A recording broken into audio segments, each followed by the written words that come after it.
It's a big job getting by with 9 kids and a wife.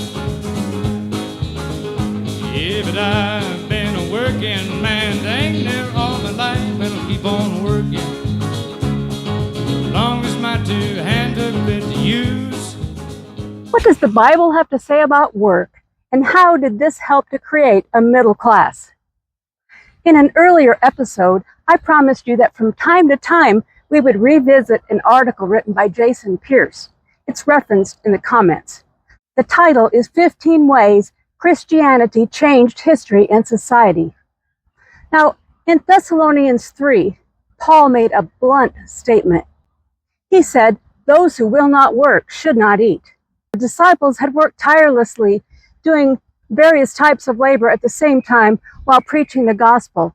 He wanted to make sure that they weren't criticized justly for not working. In our country today, we have a lot of people who don't work at a job.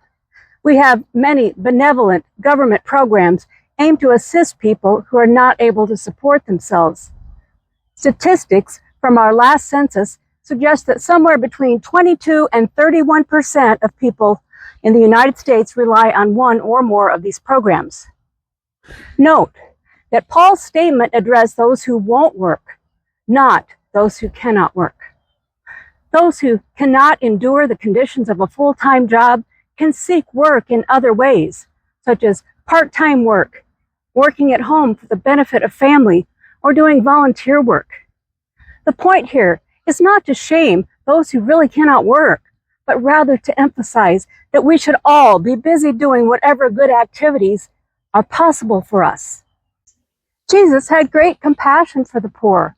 He had harsh words for anyone who works only to benefit themselves and build wealth without considering the needs of others, such as the widows, the fatherless, and others in need. By encouraging everyone to work, to support themselves, and to help others, his teachings changed the economic model of his day.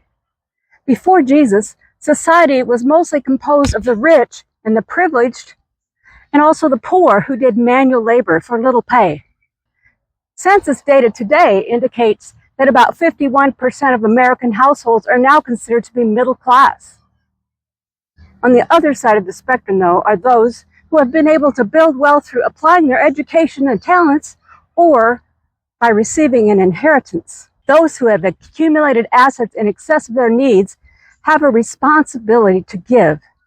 The lines between the poor and the rich began to erode with the teachings of Jesus. You can rest assured, whether you're a high achiever or barely able to achieve, or somewhere in between, Jesus sees you.